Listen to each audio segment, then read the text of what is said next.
Hola, somos Carolina y Mari Carmen, estudiantes del doble grado en Derecho y Criminología en la Universidad de Málaga, y en este vídeo presentamos nuestro trabajo etnográfico titulado La violencia en residencias como reflejo del edadismo y la deshumanización del cuidado en una sociedad productivista.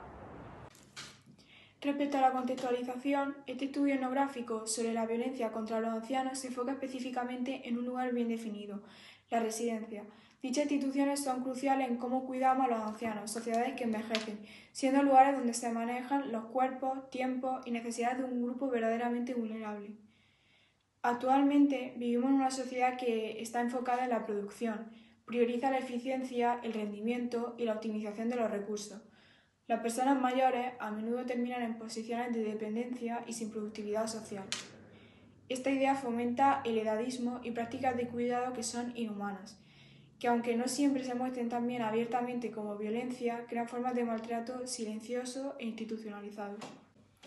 La motivación para elegir este tema surge del afán de entender la conexión entre el entorno residencial y el edadismo estructural, así como la deshumanización del cuidado. Nos interesa mucho examinar esas formas de violencia, las que integradas en la rutina a veces ni las vemos y otras las aceptamos como normales en la institución.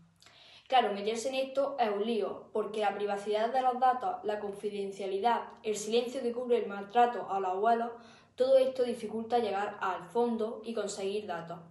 Pero esas dificultades mismas demuestran que hay que investigar para romper esa invisibilidad.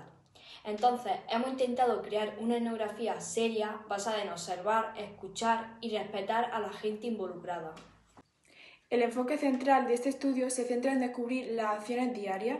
Estas no son siempre abusivas, pero sin embargo influyen significativamente en el respeto, la independencia y la felicidad de las personas mayores.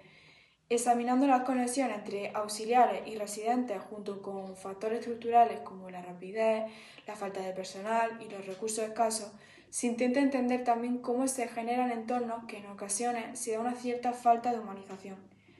Igualmente, este estudio intenta iniciar una consideración crítica acerca de cómo está organizada socialmente la atención y desafiar los prejuicios por edad que aún existen en la sociedad. En consecuencia, la investigación nos ayuda a fomentar un estudio social mucho más profundo acerca del valor de un cuidado que preserve la dignidad y el rol vital de las residencias como componentes esenciales para la convivencia, destacando prácticas habituales que por lo general suelen quedarse en la sombra. ¿Y en qué nos vamos a centrar? En esta investigación nos centraremos en el estudio de la violencia contra las personas mayores en residencia. Esta violencia no se limita al abuso físico o verbal, sino que incluye situaciones cotidianas y dinámicas organizativas que generan abandono, deshumanización y pérdida de autonomía. Se trata de violencias normalizadas socialmente, lo que dificulta su identificación y cuestionamiento. Pretendemos analizar cómo la rutina, la norma interna y el papel del personal contribuyen muchas veces de forma involuntaria a perpetuar estas prácticas edadistas. ¿Y dónde se va a desarrollar nuestra investigación? La investigación se ha desarrollado en la ciudad de Málaga, seleccionada por permitir el acceso al campo y por ser representativa de dinámicas presentes en muchas residencias de personas mayores. El análisis se centra en el comportamiento cotidiano, las interacciones y las formas de violencia invisibilizadas que se producen en este contexto institucional, a través del contacto con personas mayores residentes y el personal cuidador. ¿Y en quién se va a centrar nuestra investigación? Debido al elevado número de residentes y trabajadores, fue necesario delimitar la muestra. En el caso del personal auxiliar y cuidador, solo participaron aquellos trabajadores que aceptaron voluntariamente. Respecto a las personas mayores, la muestra se limitó a residentes sin enfermedades neurocognitivas u otras condiciones que pudieran afectar a la comprensión o comunicación. Además, se incorporó la perspectiva de familiares, quienes aportan una visión externa sobre los cuidados y los cambios observados en sus seres queridos. ¿Pero por qué ocurre esta violencia? Para analizar este fenómeno hemos utilizado principalmente los aportes teóricos de Hahn y de Bauman.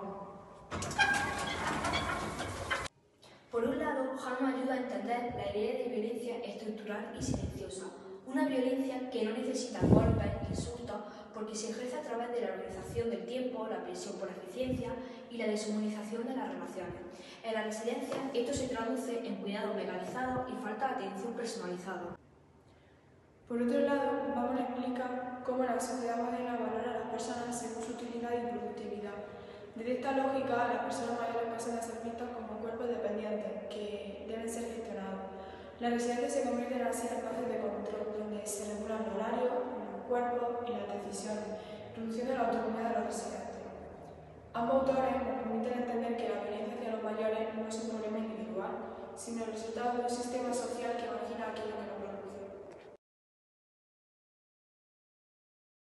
El objetivo general de nuestro trabajo ha sido analizar las diferentes formas de violencia presentes en residencias, prestando especial atención a aquellos que pasan desapercibidos. ¿Y cuáles son los objetivos específicos? Como objetivo específico nos propusimos analizar cómo el edadismo se manifiesta en las rutinas diarias, conocer la experiencia y percepciones de las personas mayores y examinar la necesidad de cambios estructurales en el modelo del cuidado. ¿Pero cuál es nuestra hipótesis principal? Nuestra hipótesis principal fue que cuanto más se prioriza la eficiencia institucional, mayor es el descuido y la deshumanización hacia la población anciana.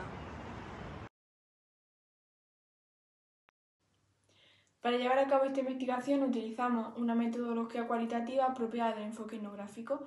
Realizamos observación no participante en el centro, complementada con entrevistas abiertas, distinguiendo a 3 tipos de informantes diferentes: personas mayores residentes, personal auxiliar, es decir, los trabajadores, y familiares de los residentes. Este enfoque nos permitió acceder a las experiencias, percepciones y emociones de los participantes y comprender cómo se vive la violencia institucional desde dentro y desde fuera de la residencia. Los resultados muestran que la forma de violencia más frecuente es la violencia silenciosa: no escuchar, decidir sin preguntar, infantilizar o tratar la dependencia como un problema. Muchos residentes asumen esta situación con resignación, expresando que es lo que hay. La pérdida de autonomía, los horarios estrictos y la falta de atención personalizada generan malestar emocional y normalización de ese sufrimiento. Por otro lado, el personal auxiliar se encuentra sometido a una fuerte presión, falta de recursos, escasez de personal y ritmo acelerado. Esto provoca agotamiento, distanciamiento emocional y en algunos casos prácticas deshumanizadas, aunque no exista una intención directa de dañar. Los familiares, por su parte, perciben un trato correcto en lo básico, pero frío, impersonal y poco humano, detectando cambios emocionales en sus familiares residentes. Lo observado y analizado a lo largo de este trabajo invita a detenerse, mirar esta realidad desde una perspectiva más amplia. Por tanto, este trabajo muestra que la violencia hacia las personas mayores en residencia no es un problema aislado, sino un reflejo de una sociedad que prioriza la eficiencia sobre la dignidad humana. El edadismo sigue profundamente arraigado y se manifiesta en prácticas cotidianas que deshumanizan el cuidado. Además, el propio sistema también termina dañando a los trabajadores, creando un círculo de víctimas y agresores víctimas. Por ello, es necesario replantear los modelos de atención institucional, mejorar las condiciones laborales y reconocer a las personas mayores como sujetos con voz, historia y derechos. Porque en última instancia, quizá el verdadero indicador ético de una sociedad sea cómo se trata a quienes ya no pueden defenderse solos. Si normalizamos este trato para ellos, ¿qué trato estamos aceptando para nuestro propio futuro?